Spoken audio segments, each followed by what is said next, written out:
The 2002 Spider-Man with Tobey Maguire that we all know and love actually was originally going to be directed by James Cameron. A completely different script, not yet completed, called a Scriptment, was submitted, but the movie was never made. I am going to read that Scriptment today for you. If you find this interesting, please consider sharing this video and definitely give it a thumbs up and subscribe. As always, if you make it to the end, leave a comment below to let me know, and suggest other movies that you would like on this channel. A geometrical pattern fills the screen. Silver threads in moonlight. Part of a spider's intricate web. It moves slightly, and we see behind it the glint of an eye. Pulling back, two eyes blinking in the darkness, behind a mesh of fishnet material. Continue pulling back to reveal a face shrouded in darkness, covered by a concentric web-like pattern. Behind the mesh we catch a hint of the features. Not much. It is the eyes which command our attention. Pulling back, head and shoulders, a black night background. Wider still, revealing a muscular, silhouetted figure, sitting cross-legged with zen-like composure. The arms are straight down between the legs. Behind the figure is some kind of steel structure. But wait, as we pull back, city lights have come into view, and now skyscrapers, but they are above us. Sticking down into frame like the mothership in Close Encounters, the camera rotates now 180 degrees, putting the city where it belongs, below us, and revealing that the figure is hanging by his hands, a thread-like wire, cross-legged and chilled out, upside down. He is wearing a form-hugging bodysuit. Hard to make out the details in the moonlight. Who is this wacko? Keep pulling back. The figure is hanging like a spider from a radio mast high above Manhattan. There are familiar landmarks, Pan Am and Chrysler buildings, Empire State. Welcome to one of my favorite night spots. The service is slow, but the thing I like about it, it's not usually too crowded. The Empire State Building is lower than us, so there's only one place we could be. 1,400 feet above the street, on a radio mast of the North Tower of the World Trade Center. A quarter of a mile below us, the traffic moves like corpuscles of light through the circulatory system of the city. It all looks so civilized from up here, doesn't it? Like there's some kind of logic to it all. It's all so clear. But you get down there on the street and nothing's clear. The street. Cabs and cops. People on the move. Humanity in all of its variegated glory. From stockbrokers to hookers, priests to junkies. A corner newsstand. Pushing in on a stack of Newsweek. Close in on the top one. The cover is a grainy, long-lens black and white shot. Like a UFO shot of a guy in tights apparently crawling up the side of a building. The headline reads, Spiderman, Hero or Vigilante. An arm wearing red spandex and a red glove drops down from the roof of the newsstand. The news guy whirls as the arm slaps $2 on the counter and grabs a Newsweek.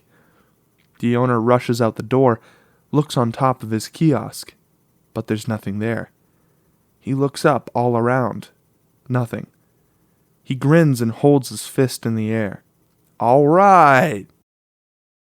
Cut to the dark figure atop the World Trade Center. Still hanging, he pulls out Newsweek from his belt and stares at the cover in the moonlight. How can I expect them to get it? I don't even get it. I do wish they'd at least get my name right. It's Spider-Man, not the Spider-Man. Jeez, boneheads. I need a better publicist. He rips the magazine easily in half, and then in quarters, and then in eighths. Somewhere in here we realize that this takes more strength in the hands than you or I have. He releases the stamp-sized shreds. The camera drifts with them as they flutter down over the city like confetti. Wouldn't they have kittens if they knew Spider-Man wasn't even a man? Just a kid named Peter! Close up on an elderly lady yelling, "Peter, you're going to be late!" She's calling up the stairs to Peter Parker, age 17. Peter is in the bathroom popping a zit in the mirror. He puts on his glasses and checks his look in the mirror. Still the same. Nerdy. He doesn't care. Screw him. He grabs a big stack of books and heads downstairs. Over breakfast, we meet his Aunt May and Uncle Benjamin. Nice people. But way too old to be the kind of role model parents a kid needs.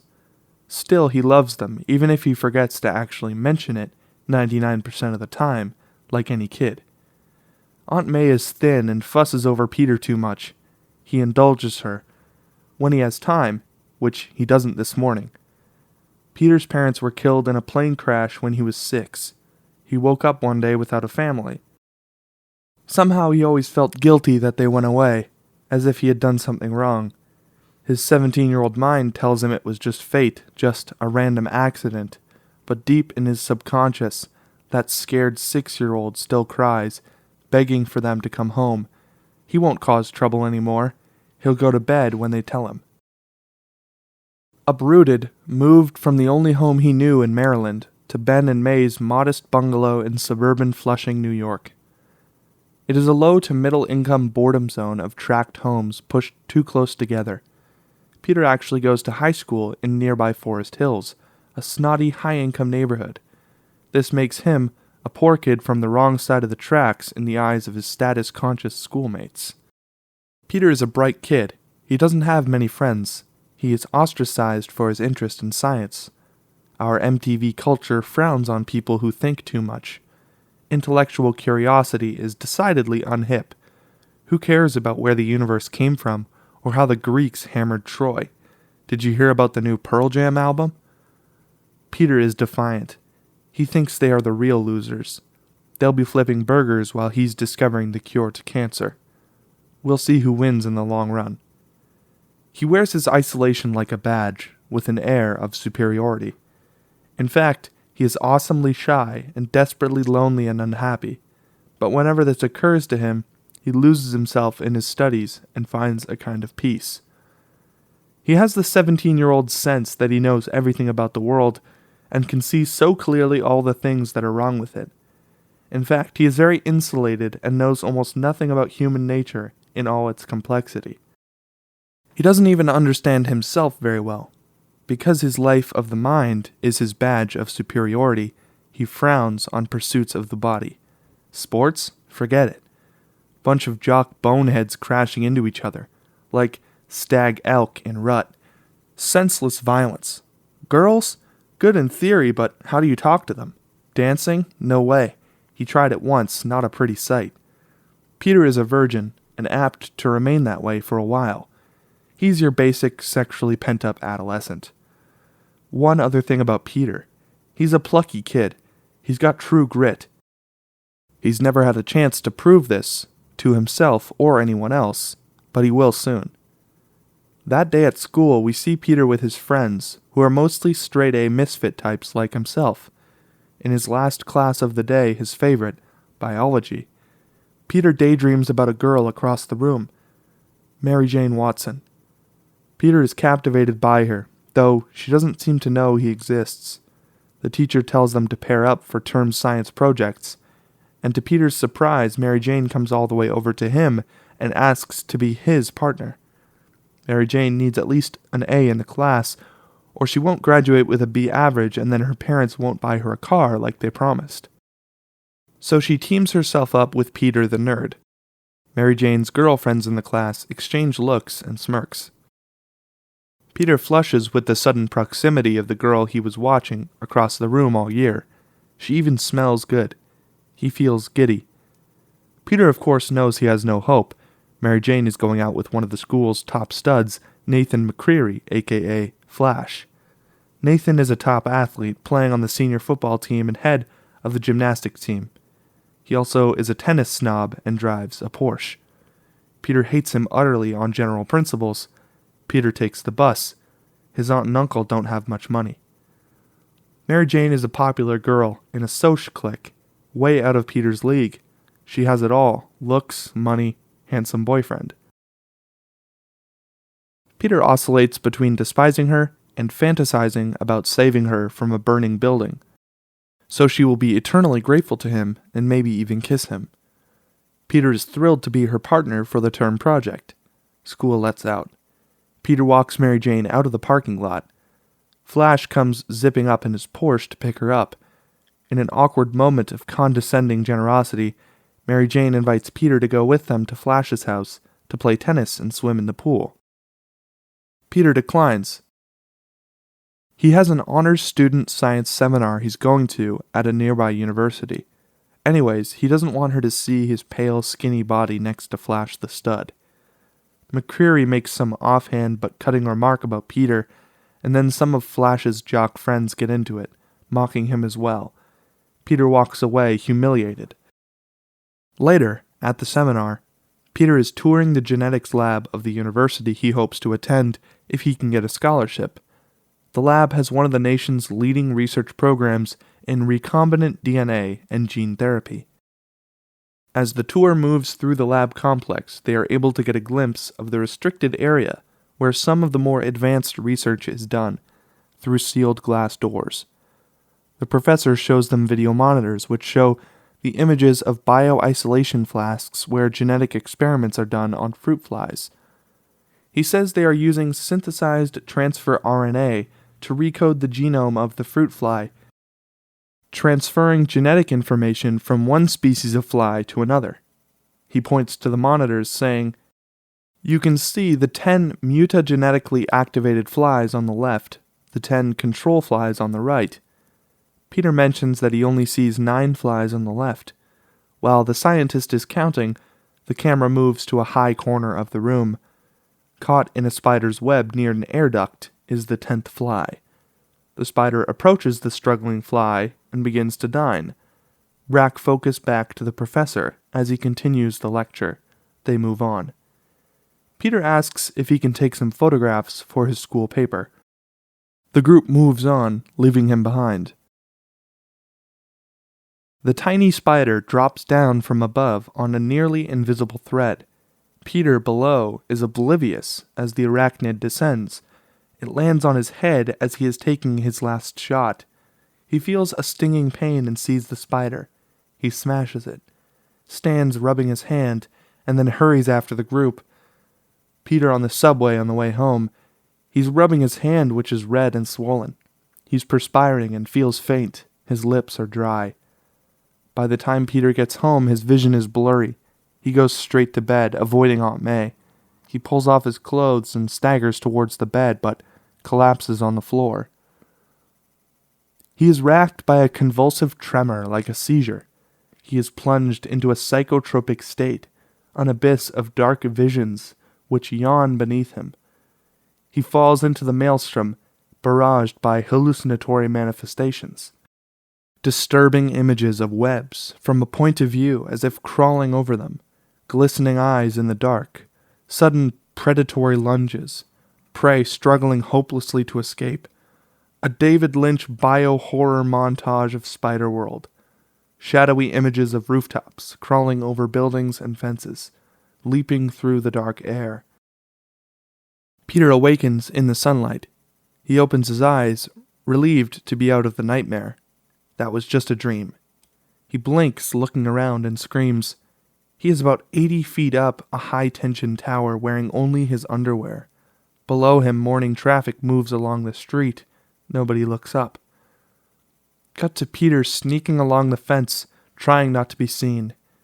He hides in the bushes as 2 girls from his class go by. Deeply embarrassed and confused, Peter makes it back to his house. He slips inside and gets ready for school. He is pale and shaky. He rushes past Aunt May and Uncle Benjamin, saying he is late. He goes outside around the house and climbs into a basement window. He goes into a dark corner and huddles there, shaking. His teeth are chattering. He hugs his knees to his chest and drifts into a semi-consciousness. His eyes fall on something moving in a ray of sunlight coming in a window. It is a spider, descending on a single silken strand. To Peter, it is like a heavenly vision, the tiny figure filling his entire consciousness in some sort of hallucinatory magnification. The morning sun backlights it, and it seems to glow with a golden radiance. It's like some kind of divine messenger waving its legs slowly as if trying to tell him something. He's riveted by it, hypnotized by its otherworldly beauty and grace. Peter comes in the front door of the house after dark. He passes the living room, telling his aunt and uncle that he has to study. They ask him if he's okay. He says sure, fine. Peter looks in the bathroom mirror. He looks normal. He looks at his hands. They have stopped shaking. It appears to be over whatever it was. He rubs his wrists unconsciously, rubbing his thumbs over the insides of his wrists. They hurt, but who knows why. He suddenly notices that he can see perfectly, but that he is not wearing glasses. He rushes into the bedroom and puts them on. The world goes fuzzy. He throws them across the room and rubs his eyes. The poison cured his myopia. Cool. Peter goes to bed, exhausted by the ordeal. He sleeps soundly. The spider dream comes again, this time rather than a dark, roaring horror of confusing, disjointed images, it is more refined. An aerial ballet of eerie grace. The weaving of an orb web from the spider's point of view. Shimmering geometry in cold black space. The next day, tight on Peter as he wakes up, he opens his eyes cautiously, not knowing what to expect. Pull back to reveal that he is still in bed, all is normal. He breathes a sigh of relief. In fact, he feels pretty good. Lots of energy. He pulls back the covers and something is causing the sheet to stick to him. He lifts it, revealing a sticky white mass completely covering him, gluing him to his bed. It is some silky substance webbing him into the covers. He cries out in dismay, struggling to free himself from the gluey strands. Where did it come from? He notices his wrists. They are oozing a pearlescent white fluid from almost invisible slits, about 1/4 of an inch long. He pushes on the skin next to one of the slits, and a dark shape the size and color of a rose thorn emerges from beneath the skin. It shoots a jet of liquid silk into his face. Peter screams at the top of his lungs. Aunt May comes to the door. "Peter, are you all right?" "Yes," he answers nervously. "I'm fine, Aunt May. I was just, practicing for the school play." Aunt May says she's so happy that he's getting into other activities. He gets out of bed and pulls the silky webbing off himself, realizing how strong the stuff is. He looks again at the horrifying spinnerets on his wrists. He is hyperventilating, freaking out.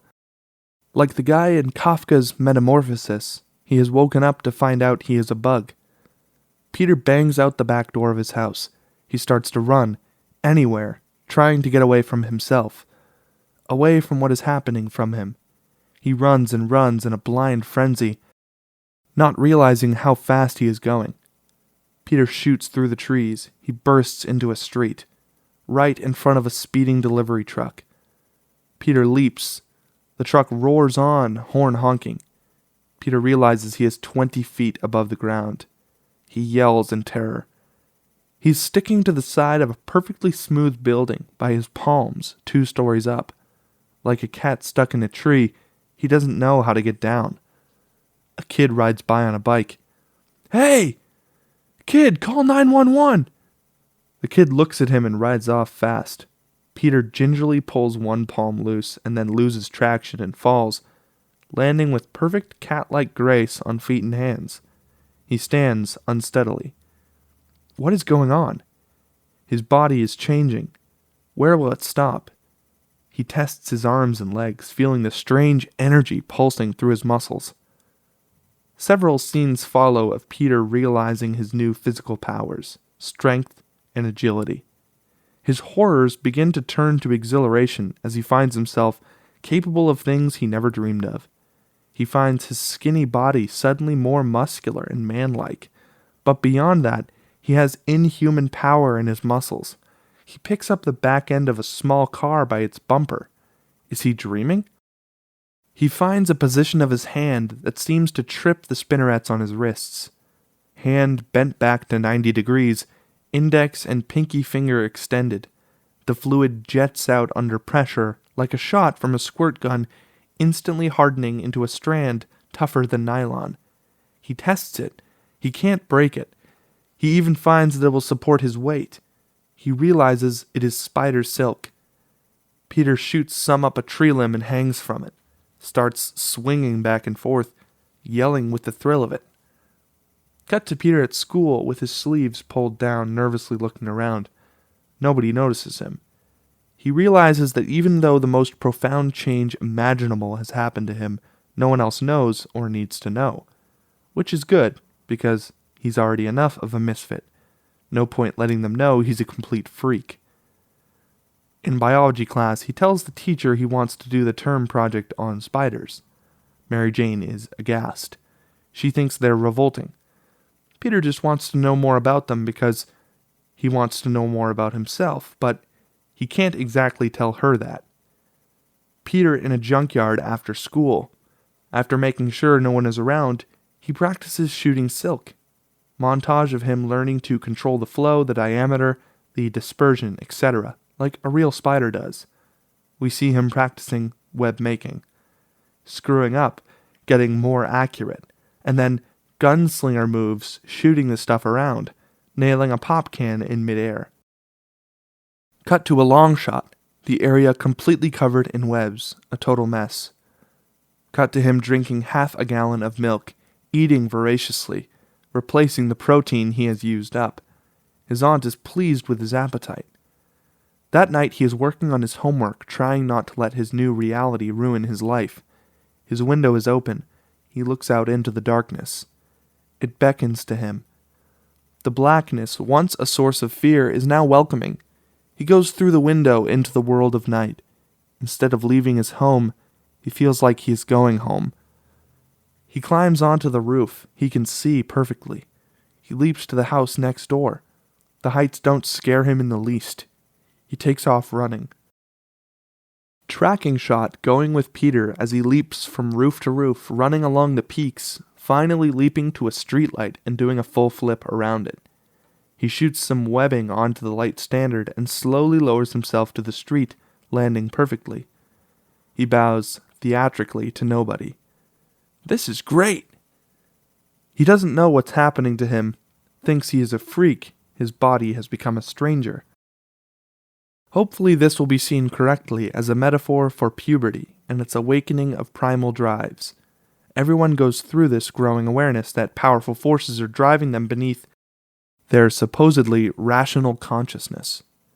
Sequence of Peter in the world of night, climbing sheer buildings, exploring, learning, leaping from roof to fire escape to freeway overpass.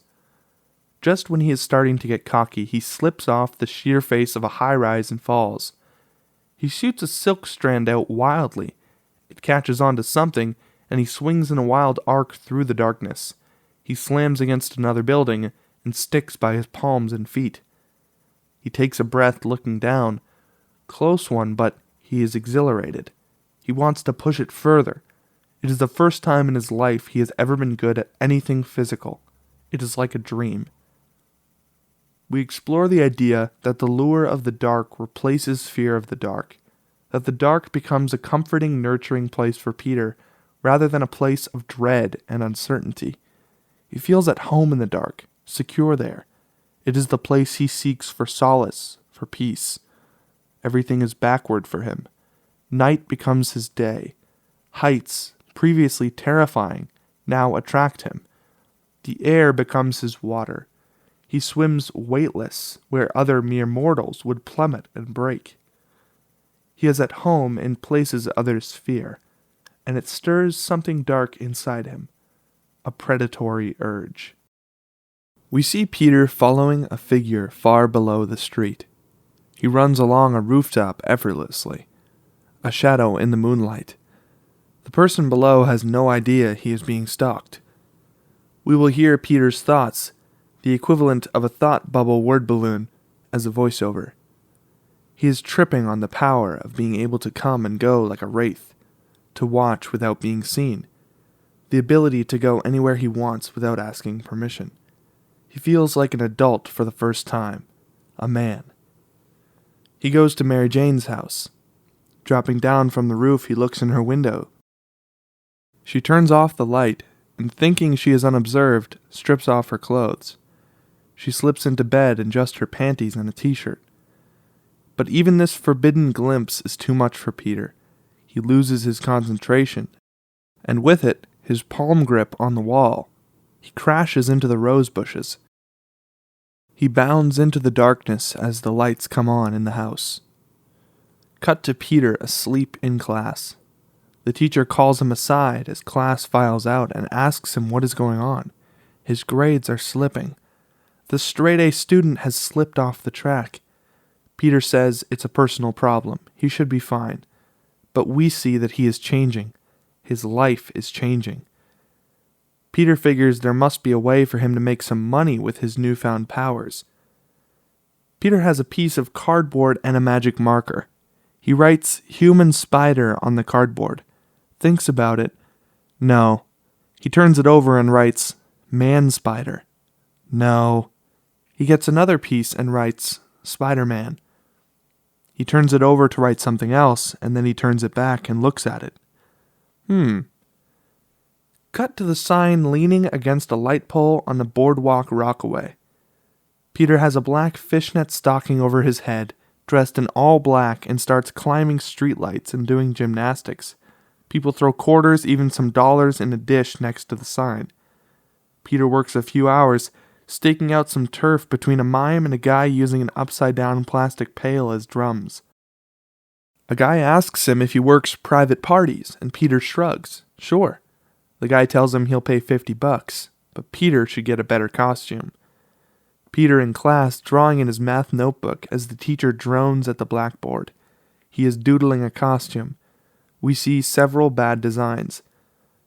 Cut to Peter working on the costume. He buys a snappy lycra dance skin at a dance studio. It is red and midnight blue. With liquid thread, he draws goofy web patterns all over it. A black spider on the chest, a big red spider on the back. He tries it on. Not bad. He pulls the fishnet over his head. It disguises his features just enough. He cuts eye shapes out of the black material and glues them on. Big jack-o'-lantern eyes. Wise and a little wicked in their shape. Last, he makes wrist pieces out of 2 old watch bands and some cigarette lighters, which he silver solders together. They do nothing. He will tell everyone he made these high-tech wrist shooters which simulate spider silk. He doesn't want them to think he's a freak of nature. They are situated in such a way that his biological spinnerets are just hidden, but unimpeded. It looks like the silk is shooting out of the wristbands.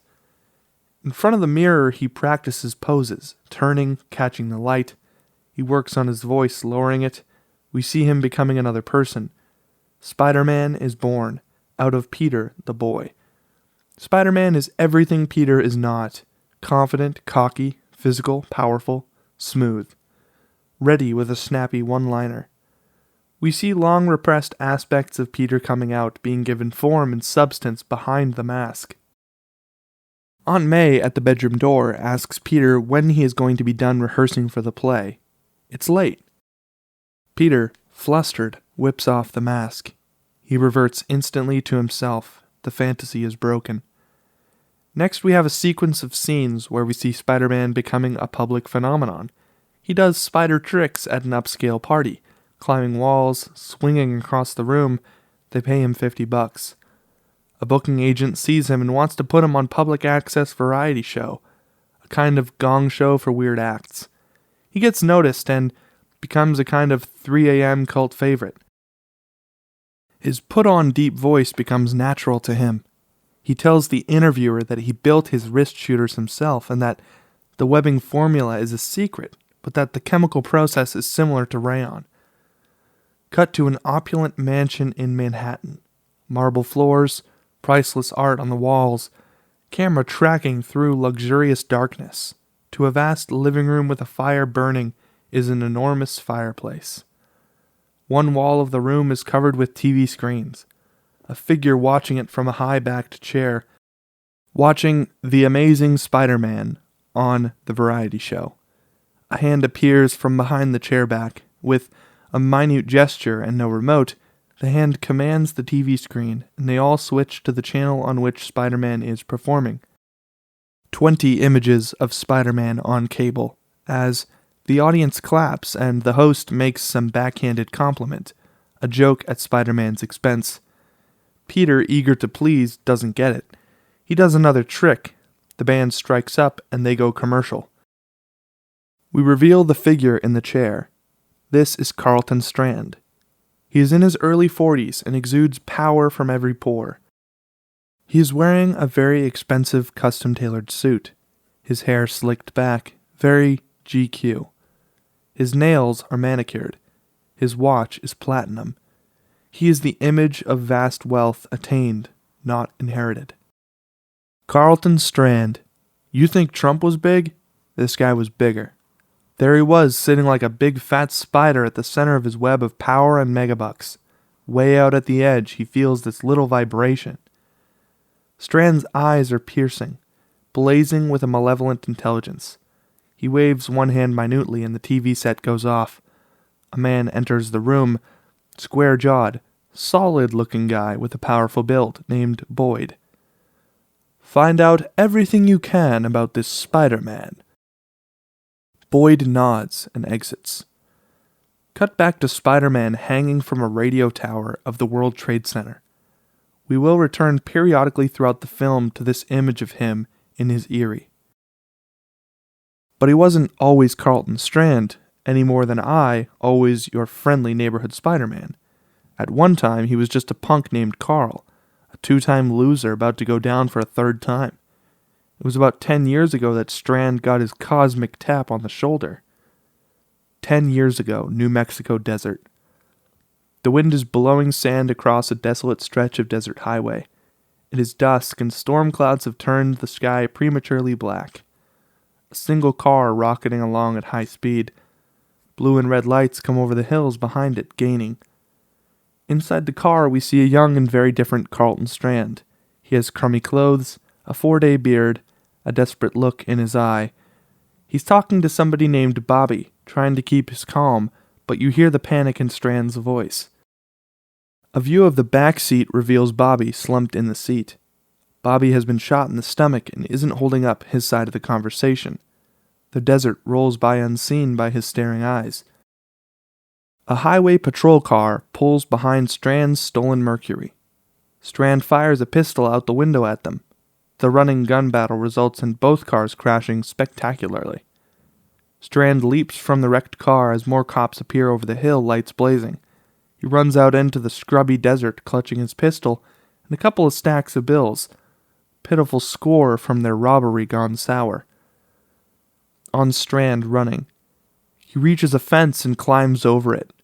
Nearby is a small cabin with a sign on it that says, Lightning Fieldhouse. A man comes out of the cabin yelling something at him. Strand ignores him, running on into the desert. He comes upon a strange place a mile further out. It is a field of stainless steel tower straight rods over 100 feet high. There are hundreds of them, in perfect rows covering 2 acres. It is a conceptual art piece, a sculpture called the Lightning Field. Carl doesn't know this. He doesn't give a shit. He stops amongst the towers, exhausted. The cops reach the stack and the guy tells them they can't go any further. Towers are designed to attract lightning, and if there's a strike, they'll be toast. Strand sees lightning strobing through the black, turbulent sky. He crouches behind a tower, panting and gripping his gun, ready to make a stand. It is full right now. A wild, howling night filled with the fury of a desert storm. Thunder rolls across the hills. Suddenly, the lightning field is struck. As it was designed to, it takes the energy of the lightning bolt and distributes it from tower to tower until the whole thing is blazing with blinding electric arcs in a huge rectangular matrix. Caught at the center of it, Strand is crucified by lightning from every direction. He is in a vortex of electric fields never before experienced by a human being. It lifts him off his feet with the power of the charge. In a tight close-up, we see it arcing inside his eyeballs. The money drops from his hands, the bills igniting into flaming moths that swirl away in the wind. The cops watch the gorgeous, terrifying display. Strand hits the ground, smoking and motionless. The cops, watching through binoculars, know it is over. It begins to rain, obscuring their view. They get out a thermos of coffee and settle in, waiting for morning. On Strand's body. Still, then incredibly, he stirs. He sits up groggy and disoriented. Strand escapes in the rain, finding a dirt road through the nearby hills. He comes to a ranch house with a pickup truck. He tries the keys. Nothing. He pops the hood and looks. There is no battery. In a rage, he grabs the 2 battery cables and the engine starts to turn over. He looks at his hands and realizes the voltage is coming from his body. He starts the car and slams it into gear, tearing out into the rainy night. He begins to comprehend that somehow he has been changed by the powerful matrix of electric fields, and that now he can generate a powerful charge, like an electric eel. Cut to Strand walking into a back room meeting of a few of his hood acquaintances. It is weeks later, and they are surprised to see him. They thought he was dead. He says he was, for a few minutes. He got zapped by lightning out in the desert while running from cops. Somebody set him up. The cops were waiting when he and Bobby pulled the job. You guys wouldn't know anything about that, would you? He says he died in the desert and came back, but he came back changed. He grabs the leader and stops his heart with a zap to the chest. Then Strand demonstrates his power over life and death. He puts his hand on the guy's chest and yells, jokingly, "Clear!" He zaps him again, and the crook's heart starts to beat. He begins to come around. Now they fear him. They start to go for their guns. Strand blasts them with powerful bursts of electrical energy, blowing them back against the walls. They collapse, their clothing on fire. Only the leader is left, the guy who set Strand up. Strand is clearly in total command of his new power. He explains that there is more to it than just being able to generate, channel, and project electrical energy. He can sense electrical energy as well. The world to him has been transformed. Instead of matter, solid things, he sees energy, a pulsing web of electrical fields. He can sense the current in the wires in the walls. By laying his hand on telephone wires, he can hear the conversation. By touching a computer, he can download the data from its hard drive.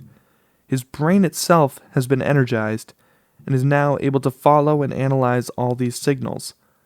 The world is a pulsing circulatory system of electrical and electromagnetic currents and waves. In fact, he can't shut it out. The real power, he says, is not force, but information, and then force. He kills the leader of the gang and takes his place, but he quickly realizes that kind of crime that he and these guys were involved in was penny ante level. The real rip-offs were happening at a much higher level. The multi-billion-dollar leveraged buyouts, corporate takeovers, offshore bank scams. He takes the resources of the 2-bit crime syndicate and takes them legit. Then, using his ability to steal and manipulate data, he builds them into a mega player. He is utterly ruthless, brilliant, feared, and almost magical in the way that he knows everything that is going on. Anyone that stands in his way seems to conveniently die of a heart attack. He considers the brute force display of power to be vulgar. The real power is the power to move the world through control of economic forces which are beyond the realm of most people's imagination. Donald Trump meets Milken, mixed with homicidal psychosis. He knows he is unique in all the world, destined for greatness, destined to use the masses of everyday mortals for his own gain. Cut back to present in Strand's mansion. A woman enters the room. She is stunningly beautiful. The kind of consort you'd expect for a man of wealth, power, and taste. This is Cordelia. He motions her to him, and he glides over, but stops a foot away. "I must say, my dear, you look very usable tonight." She smiles playfully. He circles her, almost touching her. His hands move over her inches from her skin. He leans close and breathes in her scent, but he can't touch her. He opens her silk robe. Underneath, she is wearing a rubber wetsuit. He touches the rubber, running his fingertips over it. We hear a faint crackling of electricity. She seems both excited and apprehensive. I want you, not rubber. No, Carl. Yes. Strand doesn't like the concept of no. He takes her in his arms and kisses her with passion and more. Her hair stands straight out with the electrostatic charge. She begins to convulse in tiny shivers at first, but then, like an epileptic, suddenly she goes limp. Her eyes stare fixedly at the ceiling. Shit. He drops her on the couch, stands there in misery and isolation. Strand has the Midas touch. He has everything and nothing. His electrical sense gives him the power to manipulate computer bank transfers, the stock market, etc., to make him a billionaire, to sit at the center of the world's greatest electronic web and feel its vibrations. So he has everything. But he cannot touch another person or shake hands without a great effort of will to control his electrical potential. If he lets his guard down in an intimate moment with a woman, he will kill her with a high-voltage discharge. His love is deadly, so he has learned to live without love, without the comfort of human touch, emotion, contact. So he has nothing. He quickly unzips the front of her wetsuit and puts his hand under the rubber. Zap, her body arches. He steps back, scowling, impatient. Her eyes flutter open and she struggles to breathe. I don't know how much more of this I can take, Carl. Peter starts slipping as a student, missing sleep, feeling the strain of a dual life. The only subject that has kept his interest is biology, and he reads voraciously on spiders, ostensibly for his term project. Mary Jane, of course, hates him for volunteering them for such a disgusting project, thinks he's a geek. He tries to get her to see the beauty in spiders, how perfect they are, how amazing their engineering is, how astounding, how flawless they are as predators, how adaptable, how amazing their web-making ability is, with the equivalent strength for its size greatly in excess of steel, how it can vary the width, speed, texture, stickiness, etc. He tells her how some species actually care for their young. The mother spider can distinguish the vibrations in the web caused by her own young from the movements of prey of enemies. They see by touch. Cobweb spiders performing stroking motions on the web to call their young, and plucking motions to warn them of danger. Sometimes the mother cares for the young spiderlings by feeding them regurgitated food. Mary Jane is grossed out, looking at him like he just crawled out from under a rock himself. Somehow in all this he manages to make her laugh. She actually starts to like him. Peter is walking out of the school with Mary Jane when they are ambushed by Flash. He starts to ridicule Peter and threatens him. Peter just clenches his jaw and backs away. Peter does not believe in violence, and he has never thrown a punch in his life. It just wouldn't occur to him. Through a row of bushes, we see Flash grab Mary Jane by his arm and spin her around. They are arguing. Flash slaps her across the face. Peter is so enraged, his hands snap a 4-inch tree limb without him realizing it. Flash is walking to his car after gymnastics practice. It's dark. A figure drops silently down from behind him. Flash spins and sees a guy in a black fishnet mask. Thinking it's a robbery, Flash swings only to grab his own fist in pain. It was like hitting oak. Peter holds Flash with one hand and slaps him hard. How do you like it, huh? He slaps him again backhand. Then he cocks back his fist and blam. He punches Flash so hard he flies 10 feet. He picks him up, gets him in a painful arm lock, and marches him to his beloved Porsche and slams him brutally against it. He pounds Flash into the car until the jock collapses, semi-conscious.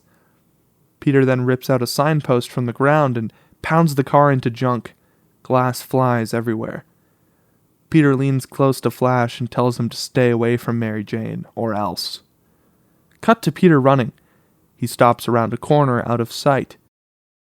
In darkness, he stands panting, looking down at his hands. He rubs his knuckles. I wonder if every hero remembers their first punch. Well, I do. Maybe it was all the bullies over the years kicking the skinny kid around. All that stored up rage just came out so fast and it was scary. For a split second, I just wanted to kill him. It's a good thing his car was there. I always hated that Porsche. Peter is gasping, shaking with emotion.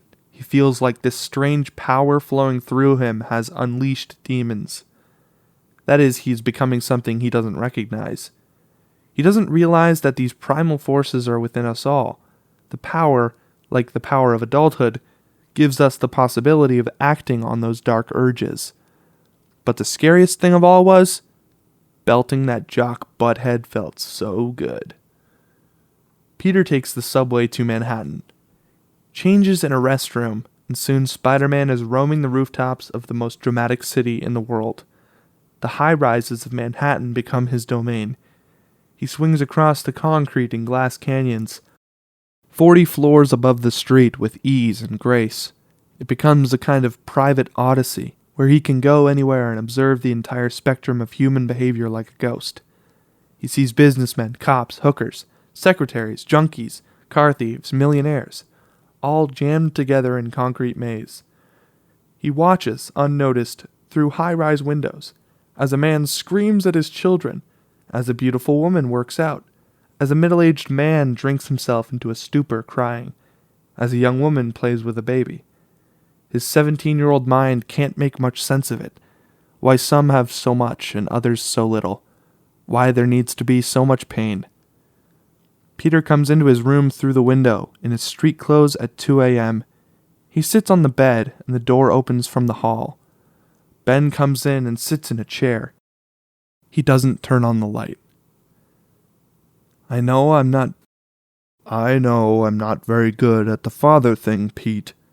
You came into my life 20 years past my prime time, and I know you're wrestling with things now that I can't help you with much.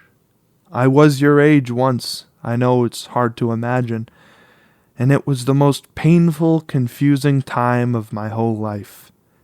I'm not going to pretend I have all the answers for you, but I want you to know we're here for you, May and I. You can talk to us. If you're having problems, we'll understand. Peter watches his uncle fumbling for words. He notices that Ben's hands are shaking. He is touched, but how can he tell him what's going on in his head? Being a teenager in the 90s is complex enough. Ben is obviously thinking drugs, sex, gangs. But this Spider-Man thing would be impossible to explain. He doesn't even understand it himself, because he doesn't understand all the forces at work in his mind, subconscious and conscious. He thanks his uncle and tells him everything is okay. Ben leaves the room knowing he has failed. Peter unbuttons his shirt. Under it is the Spider-Man costume. He looks at the spider emblem drawn on his chest. He takes the mask out of his back pocket and holds it in his hand. The eyes seem to stare back at him. Cut to Spider-Man creeping around a high-rise. He sees a man and a woman arguing. The man starts beating up on her in a drunken rage. Peter can't stand to watch. She cries and tries to run, but the guy catches her and hits her again and again. The next time he draws back a fist, he feels something grab it and turns. There's a guy in a mask there. Peter decks the guy with one punch. It feels good to make a difference, to mete out a little justice, to defend the helpless.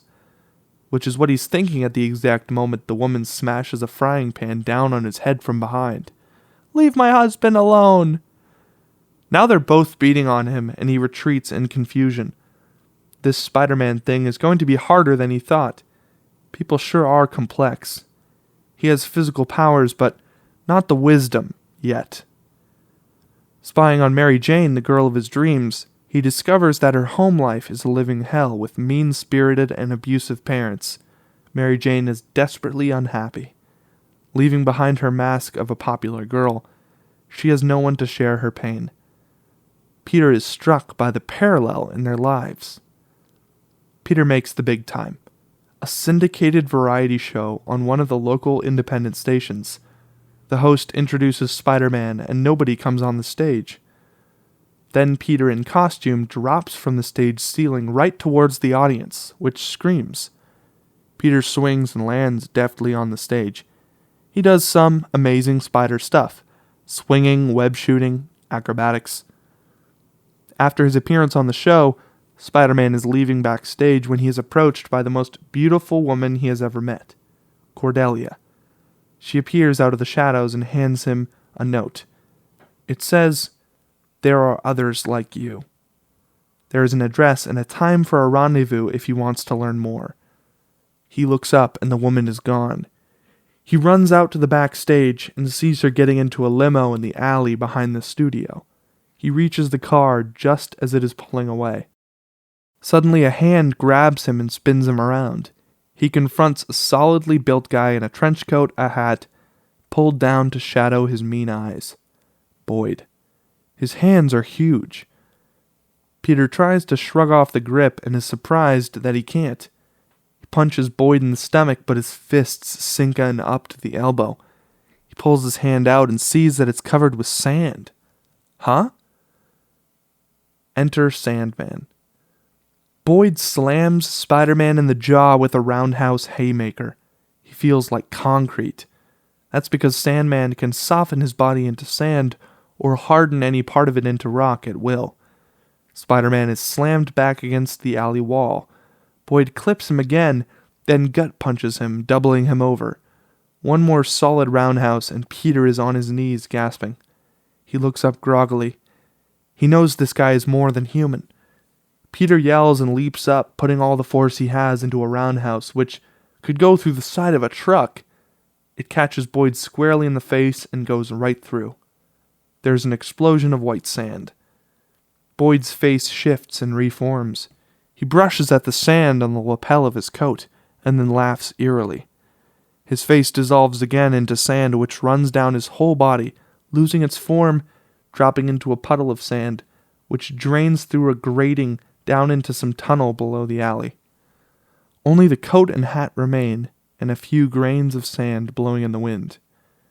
Peter is dumbfounded. He is not alone. There are others with strange powers. But it is cold discomfort if they are bastards like the sand guy. He limps down the alley to where he stashed his clothes and then climbs into the night. The next day, Peter learns that making money as Spider-Man is harder than he thought. The TV shows can't pay him cash, so he has the sleazy booking agents cash the checks for him. Peter gets his Uncle Ben to drive him to the booking agent's buildings under some protest. He goes in alone and changes into his costume in a restroom. Peter goes in to collect his money. The guy is broke and out of business. The guy tells him to beat it. "Go ahead. You want to call the cops? Call them. I'm sure they'll be happy to press charges for you. The second you take off that stupid mask and show them some ID. Peter doesn't want anyone to know who Spider-Man is. He doesn't want to be revealed as Peter Parker, the freak. He wants to spare his uncle and aunt the humiliation. As long as his identity is secret, then people can go on thinking the web shooters are man-made gizmos and not a part of him, which he cannot take off. As Peter is leaving, he encounters a robbery in progress on the same floor. The thief is wearing a ski mask. He does a double take at Peter, two masked guys staring at each other. Peter notices the thief has a tattoo of a cobra on his hand. The thief runs past him and down the stairs. A security guard runs up, a fat guy who has no chance of catching the criminal. He recognizes the Spider-Man costume and tells Peter to go get the guy because he can't. Peter, dejected and pissed off, shrugs. "It's not my job." Peter secretly changes and returns to the parking lot to meet his Uncle Ben, only to find a small crowd of people gathered around, some lying on the ground. It is his uncle. He has been shot in the chest by a carjacker who pulled him out of his car and took off. Peter watches him die before the ambulance gets there. A random crime, senseless, hard to solve. Peter becomes obsessed with finding his uncle's killer. Using his Spider-Man skills, he begins a one-man manhunt. For the first time, we see him using his new powers for a non-selfish end. He spies on the police, taking what they know and following his own leads. He tracks the guy down to a warehouse and goes in to get him. Peter drops into the room with the guy, who laughs when he sees him. "Well, the fag in tights. We keep bumping into each other." Without warning, the guy grabs a gun and shoots at Peter, who reacts without thinking, actually dodging the bullet. The thief keeps firing and Spider-Man moves like lightning, dodging the rounds as he leaps, firing his web and jerking the gun out of the guy's hands. He grabs the killer and slams him against the wall, wanting to pound the life out of him. He hauls back his fist to smash the guy's face in and sees the cobra tattoo on the back of his hand. The guy in the hall. The tattoo. The guard telling him to catch the guy. Peter realizes it is the thief who ran past him in the building. If he had stopped him then, his uncle would still be alive. He could have done it, the power, the speed, the strength to do it, all his now. But he didn't use it responsibly. The crushing weight of responsibility that goes with power suddenly descends on him. He releases the guy, his anger gone. He is overwhelmed by guilt. He raises his hands and shoots webbing all over the guy. Cut to 2 cops driving through the park. Spider-Man drops down in their headlights with the killer over his shoulder. He slams the guy bound and wetting onto the hood of the car, tells them he is the killer of Ben Parker. Peter expects to see some justice done, but the cops aren't about to take the word of some wacko in tights. The killer is wailing and trying to get free, saying, "This crazy guy tied him up. Help!" The cops tell Peter to pull off the mask. He won't. They tell him to come to the station with him. They put handcuffs on him and start to take him in. Peter becomes furious that he's being treated like a criminal when he has solved the crime and brought them the murderer. When he resists, the cops get rough. Spider-Man breaks the handcuffs and hurls the cops away from him. They land on the pavement and go for their guns. Peter, cursing, leaps into the darkness, catching a streetlight, swinging up to a rooftop and vanishing. The bruised cops are amazed. That night, a local TV station owned by J. Jonah Jameson runs a story on the evening news that 2 cops were assaulted by the mysterious character known as Spider-Man. Thus begins Spider-Man's feud with the cops and Jameson, his media nemesis.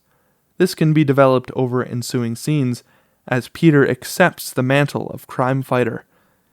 Peter goes after criminals now with a vengeance. He wants the world to have some justice, something that seems to be lacking everywhere he looks. Spider-Man becomes a one-man anti-crime wave. He goes after crooks so single-mindedly and viciously that we fear for him, for what he is becoming. He seems to feed on it, going a little nuts. He makes enemies of virtually everybody, except for a few grateful victims or near victims.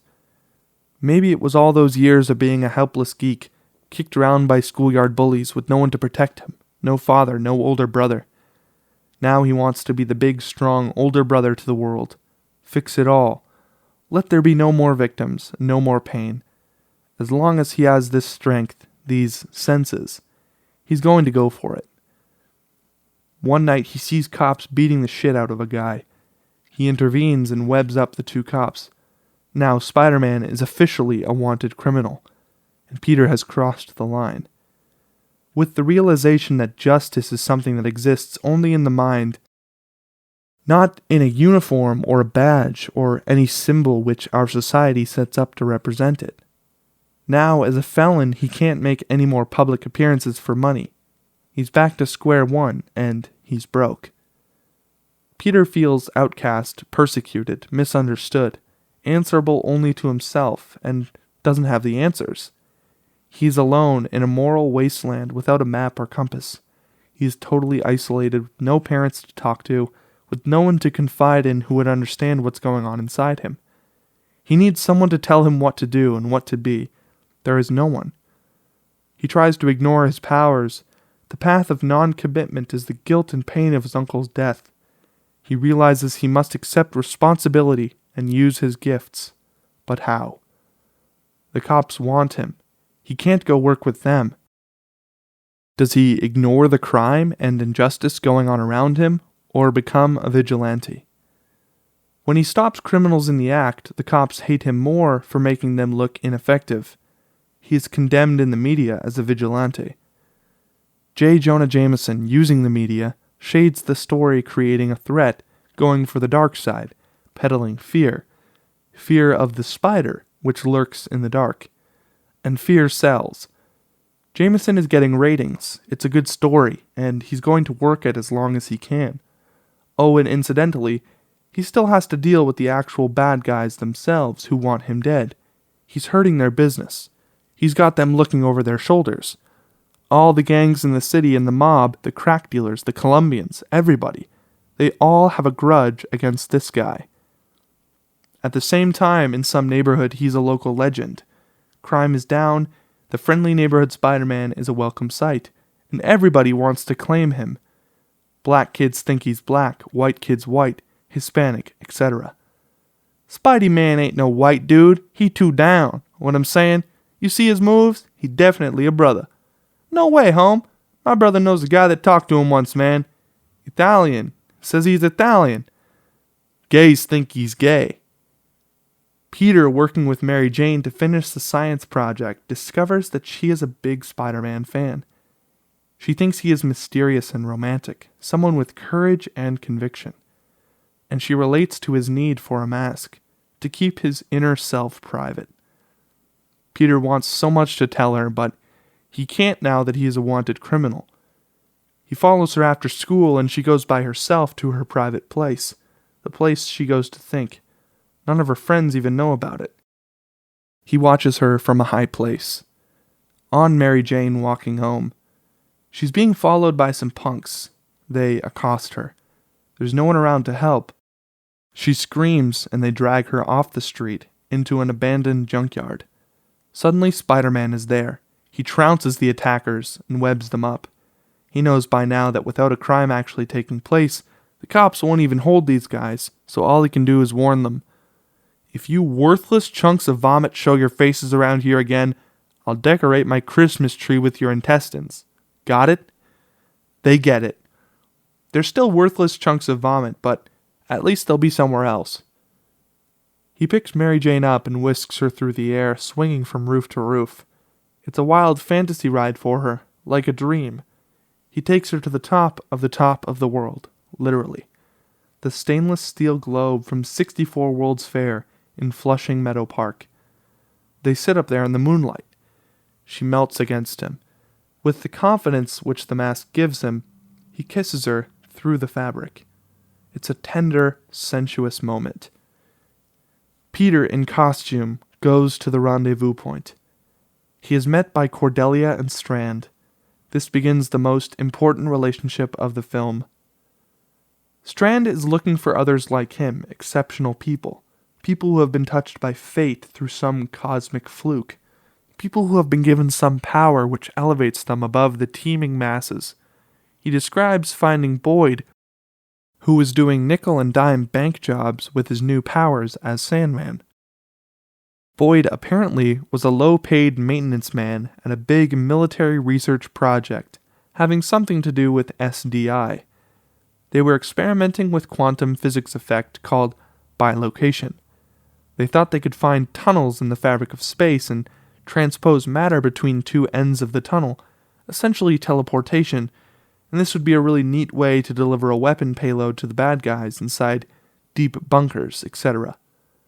Well, Boyd was fixing some pipe in the service tunnel under the main floor of the experiment, and nobody told maintenance that day that they were going to test the big collider that generates the bilocation effect. Somehow something went wrong, there was a runaway reaction, then an explosion, and Boyd got hit by the effect. He transubstantiated with the sand underneath him in the crawlway. His molecules and sand molecules took on each other's characteristics. Boyd wasn't happy about what happened. Essentially, when he told the project doctors, they wanted to lock him up and study him, so he dissolved under the door and escaped. They even tried to shoot him, but the bullets went right through. He turned from a mean-spirited little guy with no power to a mean-spirited guy with incredible physical power. Needless to say, he wasted no time abusing it.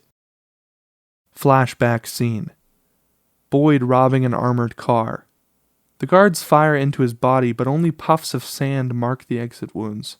He turns his fist into a rock-hard sledgehammer. It actually looks like a sledgehammer.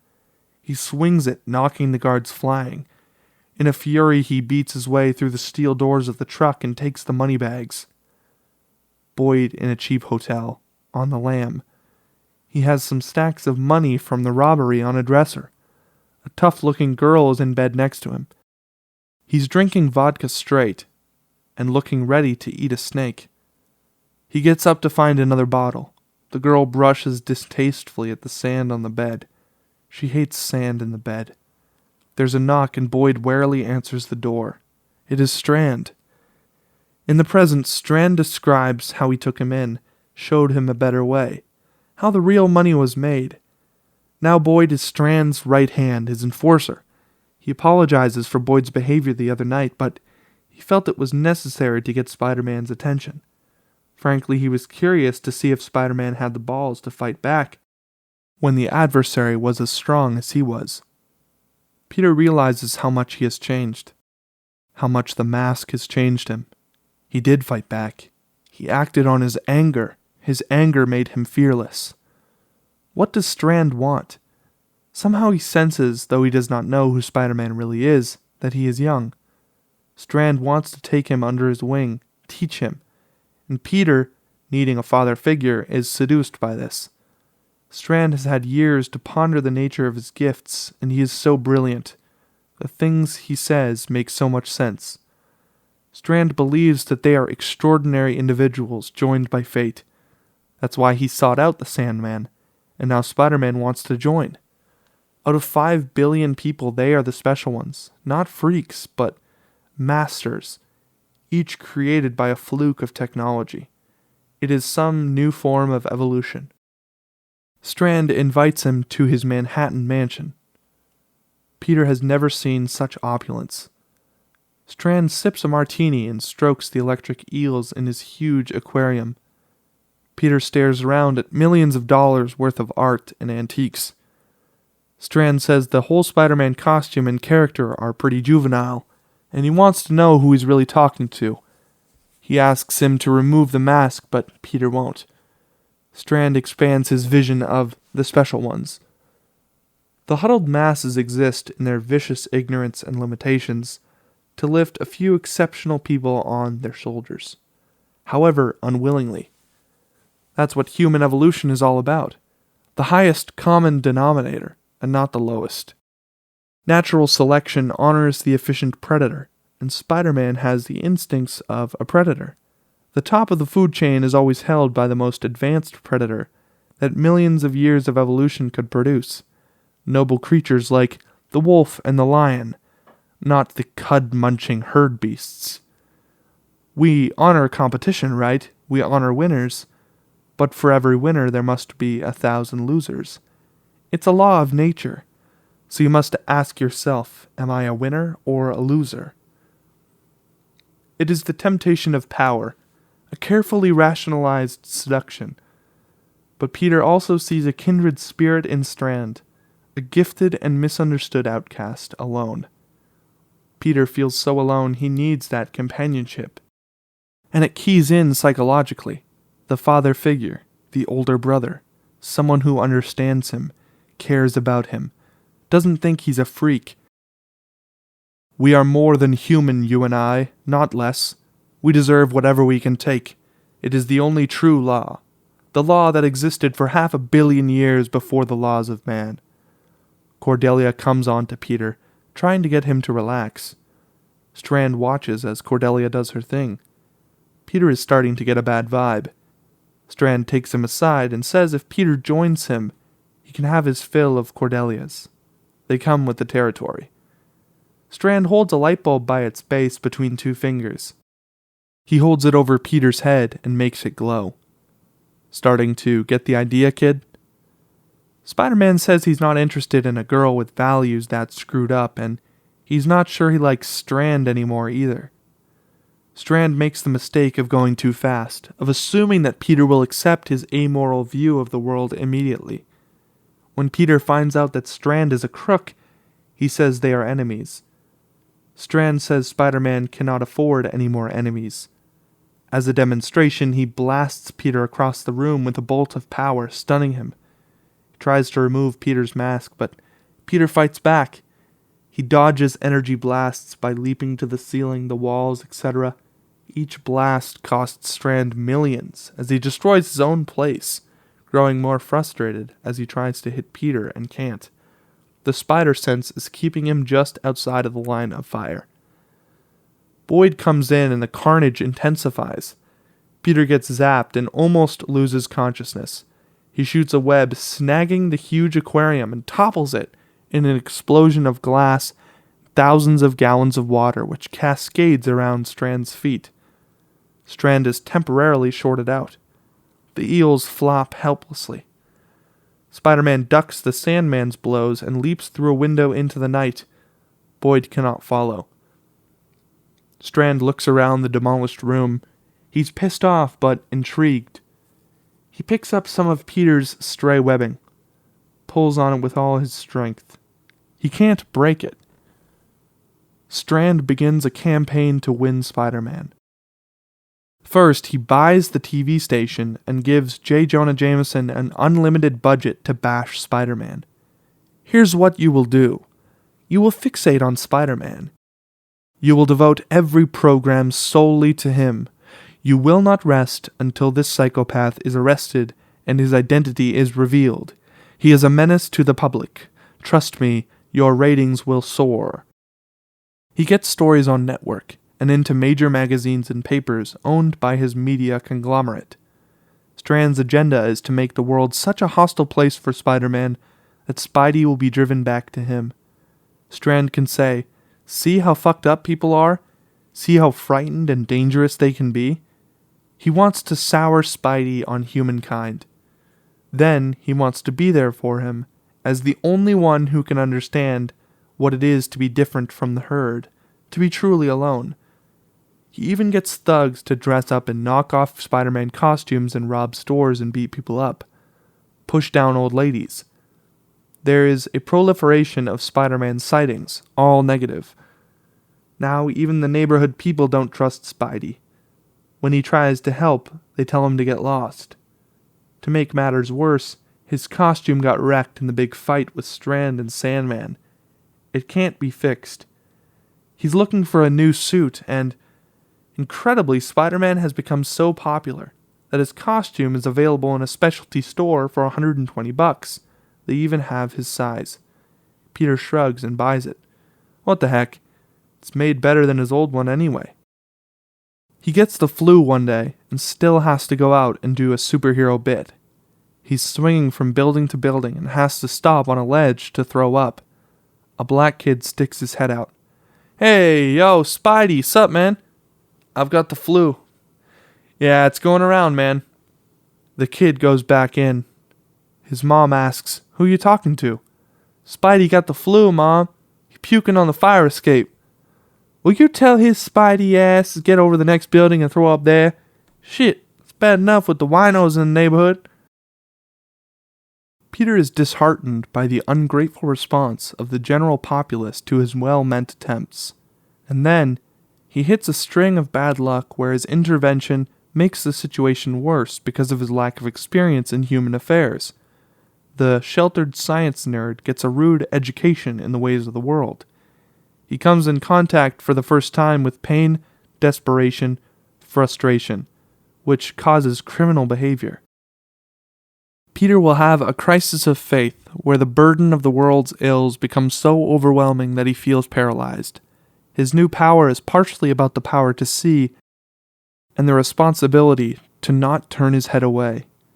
As he can go into the shadows, look into the windows, watch us all from above, he will see human nature for what it is. He will enter a moral twilight zone where the victims of crimes are not so clear-cut, where it is hard for a well-meaning crusader to jump in and help or save when the victim must be saved for themselves or from a society which grinds them down. How can one man, one boy, really make a difference? The tide of injustice and pain is too great and too overwhelming. Like an avalanche thundering down on him until he starts to think that there are no good people to save, only varying degrees of bad, that the whole city is a toilet of greed and dark passions. He busts some thieves only to find out that they are just a bunch of kids like himself. One of the kids runs trying to escape and slips off a fire escape. Peter tries to catch him, but he can't. The kid hits the street and dies. They're just kids, needing some money in a tough world, just like him. The line between good and evil is getting blurred. Aunt May can't make house payments on just her Social Security. Now, with medical bills piling up, Peter is going to have to get a job. Let's see, there's Pizza Hut or the car wash. There's always the $20,000 in 20s and 50s sitting on the coffee table of the drug dealer's house he just dropped in on. There won't be any objection from the drug dealer, who is all webbed up and waiting for the cops, who will take the credit for the bust. And there's the money. Go on, take it. Aunt May needs that operation. Her Medicare won't cover it. Why should she suffer in pain and maybe die? There's the money. Nobody would know. Spider-Man can move like a ghost, and Peter would have a little extra cash. Stop having to ride a moped or take the bus. He could buy a car and take a girl on a real date. That would show these soch buttheads with the dentists and lawyers for dads. Smirking laughter of all the Mindys and Mandys and Sandys. That would finally stop ringing in his ears. He is hovering on the brink of going over the line, of becoming a criminal himself. He sees the opportunities right in front of him. It would be so easy. We cut to the top of the World Trade Center. Spidey's lonely vigil. Still hanging upside down over the world of bright lights and chaos. I figured being your friendly neighborhood Spider-Man would be easier as I went along. Well, I'm waiting. Cut to Spider-Man, his hands reaching slowly for the stack of bills. He looks into the eyes of the drug dealer. What the hell are you looking at? He leaps out of the window with the money. The next morning, a parking lot in a bad neighborhood. Asphalt, chain link, and graffiti. Kids playing basketball. Suddenly hundreds of bills come fluttering down into frame like green snow, scattering far and wide on the wind. The kids chase the bills up and down the block. It is an instant celebration in the whole neighborhood. Someone looks up in time to catch a glimpse of red and blue figures swinging from the rooftops. What was I going to do? Track down all the crackheads and give it back? Anyways, I figured there's more than one way to be a saint in this world, but I've got to tell you, even fighting Sandman was easier than turning that bag upside down. Meanwhile, Strand is analyzing the Spider-Man sightings and incidents. He of course knows which ones are real and which are faked to discredit Spidey. He and his analysis people plot everything on a map of the greater New York area. They quickly see that Spider-Man's activity seems to center on Queens. Strand tells his minion to concentrate their search there. Cut to Mary Jane doing a TV interview. She's introduced as a local high school girl who actually met and talked to Spider-Man. She has come forward, she says, because she is outraged by the beatings he is taking in the media. Spider-Man saved her, she says, and he is a kind, gentle man. He's a hero. We should be thankful he is here. Mary Jane goes alone to her private spot. She's thinking and sitting when she hears something behind her. She turns as Spider-Man drops down to her and gasps, startled by his sudden presence. She feels a rush of excitement as he offers his hand to help her up. Do you still trust me? Her answer is a kiss, sweet and soulful. Their lips separated by the sheer fabric of the mask. She can feel his breath on her face. Where are we going? It's a surprise. Cut to the Brooklyn Bridge. A stunning aerial shot. A tiny shape swinging in an arc, racing past the support cables, sweeps towards us. It is Spidey with MJ in his arms. He shoots another web strand, swings to one of the stone towers, and races up the side. She is light as a feather in his arms. She screams like a kid on Colossus, in fear and exhilaration. They pass us. Her screams continue, fading as he carries her up to the dizzying heights above us. on top of the tower bridge. Hold a beat. Then we hear screams approaching. Spidey appears and sets her on the terra firma. She clings to him, looking down and around in wonder. He has to put the world at her feet. She can't believe this is happening to her. In a dizzying down angle, we see how suspension cables all meet radially at the top of the tower, like the threads of some vast spiderweb. Peter and MJ seem to sit at the very center of the web, surrounded by the lights of the city. It is a warm spring night, and the moment is pure magic. She stands with her back against a girder, needing to feel something solid. Spider-Man stands before her, a perfectly formed male silhouette with a soothing low voice. Courtship among spiders is highly ritualized. It varies from species to species. The male spider may circle the female, or wave his front legs to signal that he is not prey. Spider-Man moves in a hypnotic arc around her. He raises his hands like a dance-like movement and lowers them. The female usually signals her willingness by an uncharacteristic passivity. MJ takes a deep breath. Her lip trembles. Her knees are weak. Her eyes, though, are steady, gazing at the silhouette before her. She doesn't move or speak. He moves closer. In certain crab spiders, such as Xysticus, the male will attach strands of silk to the female, tying her limbs. Spider-Man moves his hands gracefully across her. She sees the sheerest silk webbing glint in the moonlight, first one wrist and then the other. Hypnotic movement in the moonlight. Her arms are bound to the wall. Her breathing gets more rapid. Since the female can break free at any time, the bonds have only symbolic significance. The male must be very bold to take such liberties with the predatory female.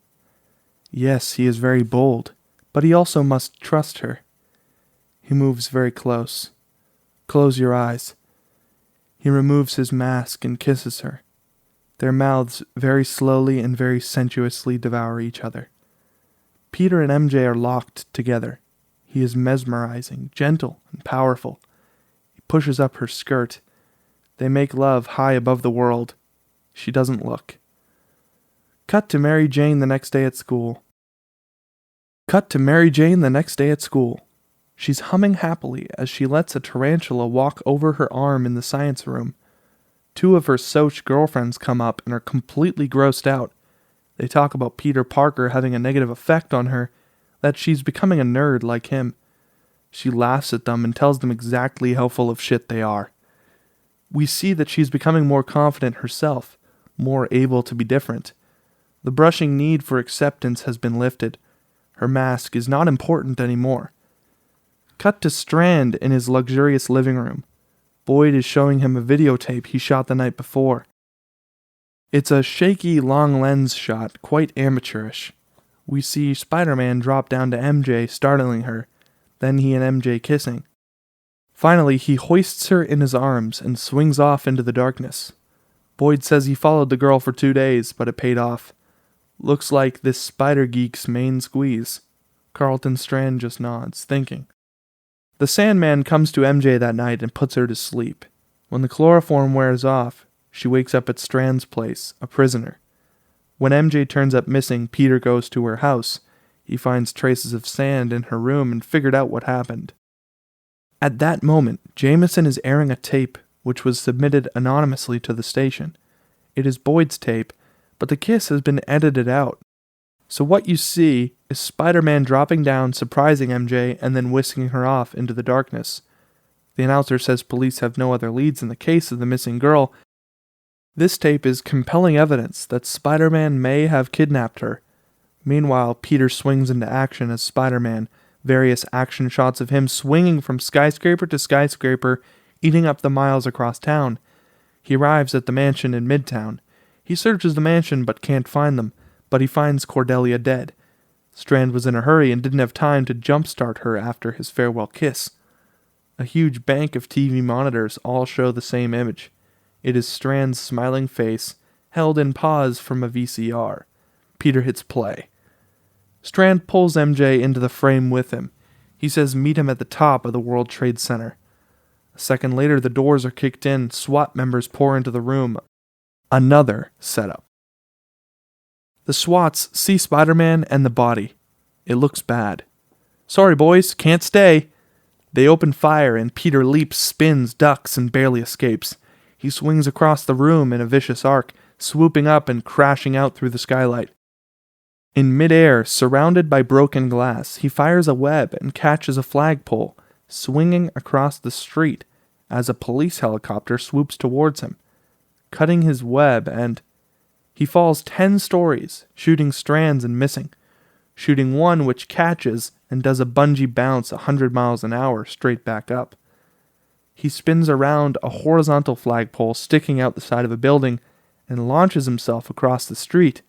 Now he's in the groove, swinging across town like a Spider-Man should. On the news, the manhunt for Spider-Man is the top story. His escape from the police, the kidnapping of Mary Jane, now the murder of Cordelia. It's all stacking up against him. Live feeds from news helicopters show cops in the streets, police helicopters circling. One of the copters even gets a fleeting shot of Spider-Man on the move in the canyon between 2 rows of buildings, but they lose him. Peter reaches the World Trade Center towers. He starts to climb, racing up the sheer metal face of the World Trade Center like he's never climbed before. He crashes through the glass into the observation deck, where he confronts Strand, who is holding MJ. Peter tells him to let her go, and Strand shrugs. I don't care about her now that you're here. She was just a lure. He lets go of her. It's hard to get a meeting with you, young man. MJ goes to Spider-Man. She seems to be okay. Strand comes over to them. He gestures to the world laid out at Peter's feet like it's something he's made just for him. The city glitters like a billion jewels as far as the eye can see. Relax, kid, I just want to talk. About what? About you, about your career. Think of me as kind of a guidance counselor, so let's take your chosen field. Hero, see? Bad choice. I'm recommending against it. It's not up to you. Strand goes to the window and looks down. He puts his hands on his hips, surveying the world below like some wise lord. Think about it. You can't save the world. Why? Because you can't save people from themselves, from their own brutal and venal natures. You're either a predator or prey in this world, a killer or a victim. People are by nature violent, stupid, confused, greedy. Why waste your gift on the ungrateful masses who would love to see your mask ripped off and see you dragged through the slime? The only thing they love more than a hero is to see that hero fail, fall, screw up, to see him exposed in a scandal, arrested with his pants down, caught with his hands in the till. And you know why? It lets them feel better about their own miserable lives. He turns dramatically to face Spider-Man. He moves closer, his voice hypnotic. It's a myth that people need heroes. People hate heroes. Heroes make them feel bad by creating examples they can never live up to. As long as the media can show day after day that the people they respect and admire are just as twisted inside as they are, they're reassured. They can sleep at night. They can face their puffy faces in the mirror in the morning. MJ looks at Spider-Man. It's impossible to read his expression through the mask from her perspective, though by clever lighting we're able to see the uncertainty in his eyes. Misery loves company, and everyone's miserable. You run around in your long underwear coming off to them like some holier-than-thou saint, Mr. My socks don't smell. You're headed for a big fall. They hate you. Strand steps up to Peter. I want this to work out. You're a smart kid. Like those phony bracelets, that was a good idea. What are you talking about? Strand puts his hands on Peter's shoulders. Son, I know your secret. See, I had the web material you left all over my living room analyzed, and it's real spider silk. He grabs Peter's wrist and rips off the fake wrist shooters, looks closely at his wrists, bends the hand back, forcing the spinneret to poke out a little. Mary Jane looks a little shocked at that one. Peter sees the fear in her eyes, and his will seems to collapse. He sees everything she feels for him changing in a second. It's true, he's a freak. He's no longer human. You can take off the costume, but you will always be the Spider-Man. It's just Spider-Man! The point is, you're not a hero, you're a spider. It's something you don't have a choice in. Spiders are predators. They kill to live. They are not hampered by humanitarian ideals or impeded in their lethal efficiencies by delusions of morality. They are pure and powerful, as God made them. There are no merciful spiders. There are no vegetarian spiders. It is now time for you to face and accept your true nature. Strand turns again to the window, this time putting his arm around Peter's shoulder. Father and son staring down at the world they can own together. Join me. Together we can shake this 2-bit planet down for its last nickel. Take what's rightfully yours.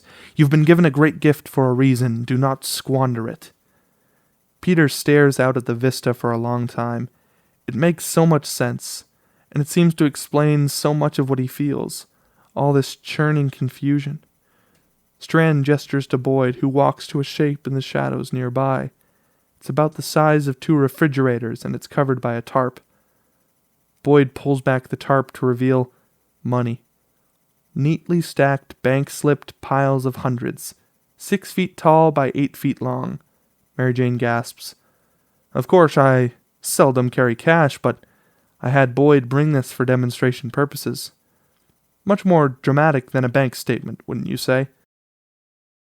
How much is it? It's about... What is it, Boyd? 250. 1,000? Million, dear girl. Million. It's all I had lying around on such short notice. Of course, it's chump change compared to what you and I could do together. It's out there. All we have to do is take it. You know how I get this? It's a half-cent here, a half-cent there. Electronic transactions taking place 1,000,000 times a second all over the world, and nobody misses it. That's the beauty. You know, I took some money once. It was easy. It was just sitting there. It was the solution to all my problems, and there was no one stopping me. Nobody could touch me, so I took it. You know what I found out? What, son? That there's a line you don't cross. Sometimes you only find the line by tripping over it the first time you cross it. But once you do, you always know right where it is. Oh, please. Next you're going to tell me you gave the money back? More or less. This is a disappointment. Listen, you want to talk about fate? Maybe there is a reason for all this. Maybe I was put here to stop guys like you when nobody else has the balls. Pretty tough talk for a guy in a dance skin. Strand moves without warning, grabbing Mary Jane before Peter can pull her away. She feels the current running through her. Peter lunges forward and Strand turns up the juice. Mary Jane cries out. Peter stops. He can only watch helplessly as Strand toys with her life. Strand grabs her head and kisses her. The voltage makes her hair shoot straight out. She starts doing the Watusi. See how power turns women on? He breaks the kiss. She slaps the shit out of him. He kisses her again, this time at a much higher voltage. MJ starts to convulse wildly. Meanwhile, Sandman has dissolved and is flowing across the floor. He reforms behind Peter and grabs him in a grip of solid rock. Peter struggles as Strand electrocutes MJ. She bucks and goes still. Her head falls back and Peter sees her staring eyes, pupils fixed and dilated, dead as they come. Peter can only stare in horror. What should I do? Call 911? I'll kill you, motherfucker! You hear me? You're dead, you sick bastard! See, that's my point exactly. You're a killer, kid. You've got it in you. Why don't you accept it? You want to rip my throat out right now. Strand puts his hand on Mary Jane's sternum and zaps her. With a defibrillating pulse, she arches and then relaxes. Her chest starts to move. She opens her eyes weakly, seeing Strand look down at her. I think there's a real electricity between us, don't you? Peter goes berserk. He fires webs at MJ, jerking her out of Strand's arms before he can react, and then mustering all his force, he explodes the Sandman into loose chunks which rain around the room. He dives out of the way of Strand's first bolt of lightning, which sets a wall on fire.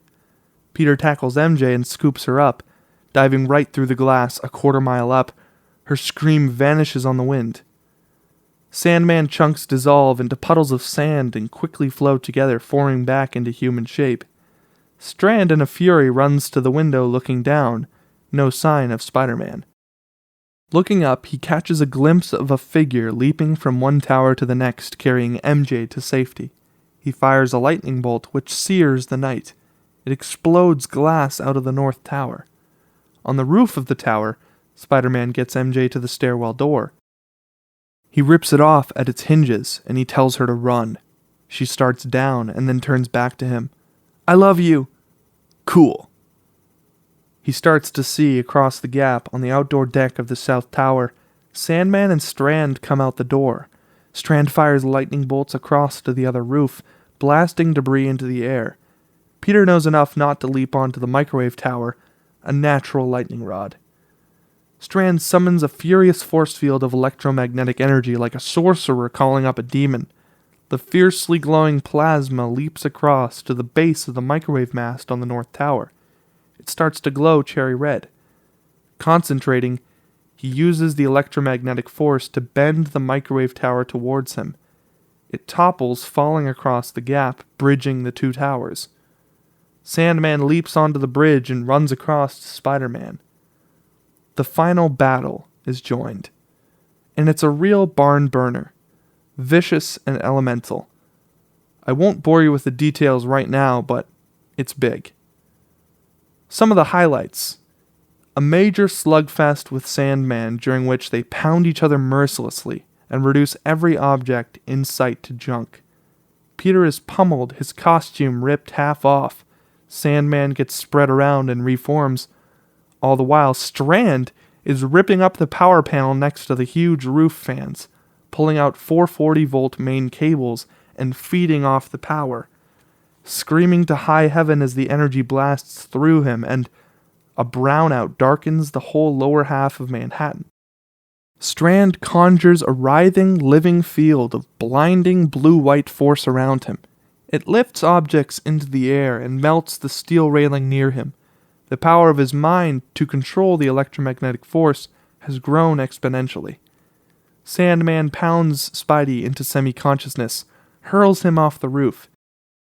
But he catches a web and pulls himself back up, like one of those spiders that won't stay down the drain. Spidey sees Strand readying a mega blast. He leaps as the bolt rips along the edge of the roof, blasting glass into space and fusing the steel in a glowing track a yard wide. Spidey sees that Strand is about to fire again. He fires a web at Sandman, lassoing him, just as Strand unleashes a bolt. Spidey drops over the edge, pulling the web taut, jerking Sandman screaming right into the path of the lightning bolt.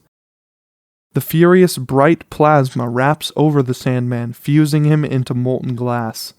Strand swears and runs across the bridge to the north tower. Sandman is a smoking lump of melted glass in a vague form of a man, poised, cooling, in a position of agony, like Michelangelo's dying slave. His glass mouth is a shapeless pit of eternal pain. Bummer. Strand looks around in a fury. Spider-Man appears around the superstructure of the tower with a fire hose. He unleashes a stream of water at Strand just as he is summoning a surge of power. It shorts and there's a tremendous steam explosion. They're both hurled several yards. Spider-Man comes up running and dives at Strand, smashing him brutally across the face, pummeling him even as Strand shoots pulses into Peter's body, which cause him to scream and writhe in agony. Peter is hurled back against a wall. He's crumpled on the ground, his costume in smoking rags. And Strand, unsteady and bleeding, advances. Strand summons his amperage for a single lethal blast. The veins stand out on his neck and forehead. This is the big one. Peter raises his head, his eyes steady. They lock eyes, and in the blink of an eye, Strand fires and Peter leaps. In midair, he tags Strand with a loop of web and sails past him over the edge, jerking Strand with him over the side. As they fall together down the face of the tower, Strand screams, unleashing bolts of power in all directions. From a distance, it looks like some kind of fantastic Jacob's ladder as the arcs light up the gap between the two towers. Strand's deathfall is one of the most beautiful displays ever seen. Like a symmetrical release of energy which created him out of art and the elements. Falling, Peter, fighting for consciousness, fires webs at the walls, and one finally sticks, but it breaks. They're now going too fast. He fires one at the far tower 50 feet away. It grabs, and he swings towards the tower, slamming against it as the line pulls taut. Holding, jerking him to a stop from 100 miles an hour to 0 in 1 second. And Strand rockets past him, still falling. Peter holds the web with all his might, stopping Strand so suddenly that he slams into the steel columns along the side of the building with a sickening smack. The lightning stops suddenly. A few stray arcs as Strand's broken body dangles at the end of Peter's line. The sound of sirens wafts up from the street far below. Observation floor, South Tower. It is the window Peter shattered, leaping out with Mary Jane. He climbs painfully up into view. Moving slowly, he swings in until he is on the floor. He pulls up on the taut lifeline, dragging a semi-conscious Strand up into the building. He lays him out on the floor. Strand is bleeding badly, broken inside, dying. Peter's mask is ripped half off by the flight. He pulls it off his head, showing his face to Strand for the first time. "What's your name, kid?" "Parker. Peter Parker." "Peter Parker, so what, you're a senior in high school?" "Yeah, I graduate next week." Strand chuckles weakly, coughing blood from ruptured lungs. "Unbelievable." He dies. Peter sags, spent. Then he sees the pallet of money. $250 million. Stolen a half cent at a time from a billion accounts all over the world. Impossible to give back. What the heck? People don't notice the cloud at first. A green cloud covering the city. A cloud of $100 bills fluttering out across the sky on a brisk breeze, spreading for miles. But New York notices when it reaches the street, from Central Park to the Battery. It's one big street party. On a warm evening, the first night of the summer, it's raining $100 bills as far as the eye can see. We cut to Spiderman, hanging in his eyrie. "Well, when they rebuilt the radio tower, I sorta made it my favorite hang. The money? Cute trick, huh? Like I said, there's more than one way to be a saint. Did it save the world? No. Probably didn't save anybody.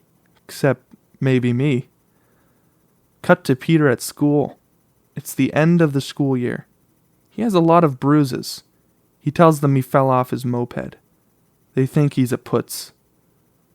MJ is back too. She's very quiet. She doesn't hang out with any of her old friends. They think she's odd now. She doesn't care. There was still the small matter of the woman I loved. Peter and MJ get their grade on the science project. A+. He is happy for her that she will graduate with a B and get her car, but she doesn't care about that anymore. She decided to go to a different college, get her grades up, and then go to med school. She thanks him for helping her see the wonder of things. She kisses him, and whoa, wait a minute. Why does that kiss seem so familiar? Peter is smiling, not a geek, but confident and somehow charming. "Mary Jane, close your eyes." She does, puzzled. He moves very close to her, in a Spidey voice. "Do you still trust me?" She gasps and her eyes pop open, staring at him. Then she gulps, nods once, and squeezes them shut. He kisses her long and deep, and she twines her fingers in his hair. Two of MJ's snot-nosed girlfriends are walking by. They just stare, shocked. MJ breaks, staring at him in wonder. "My God, Peter, are you really him? I mean, shh!" It is what everybody secretly hopes for, that someday someone will see past the face that everyone sees to their secret self, what is inside and hidden.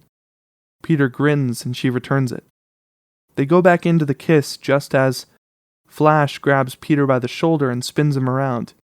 He can't believe it's true. MJ with this pencil neck? Tells Peter to walk with him a second, and Peter shrugs. Sure. He turns back to Mary Jane. When two male wolf spiders, Pardosa, encounter one another in the presence of a female, they assume ritual threat postures.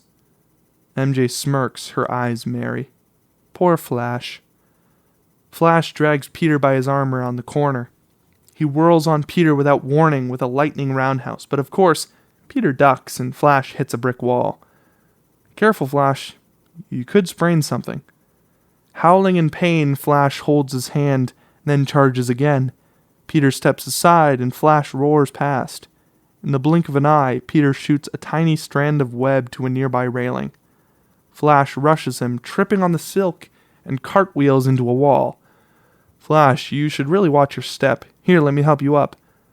Peter helps Flash to his feet, surreptitiously attaching a web to the back of his jacket. He shoots the other end to a nearby railing. Peter dusts Flash off and turns, walking away. Flash roars and charges, only to get jerked like a mean dog on a short chain. His feet fly out from under him and he crashes on his back, dazed. All the kids standing around the schoolyard laugh uproariously. Peter grins and holds up his hands. I never laid a glove on him, I swear. Everybody cheers, because the truth is, we really do like heroes, especially when they're underdogs. We cut to Spider-Man, who is still hanging. Mary Jane and I got accepted to different colleges. Wouldn't you know it? But we get to see each other every weekend. Her grades are better than mine, but I blame it on the heavy hours. It's not easy being your friendly neighborhood Spider-Man. Takes it out of you. Well, it's a school night, gotta fly. Be good. He pushes off from the mast, swinging in an arc out over the edge of the roof. Paying out webline, he drops like an express elevator towards the streets far below. Tilting down to follow, he becomes a black dot above the sea of lights. A tiny spider going home. The end. Alright, I hope you enjoyed that. James Cameron's Scriptment for the 1990 version of Spider-Man. It was never actually made, so this will be the first time many of you ever hear this story. Leave a comment below if you enjoyed this one, and let me know your favorite part. See you guys in the next one.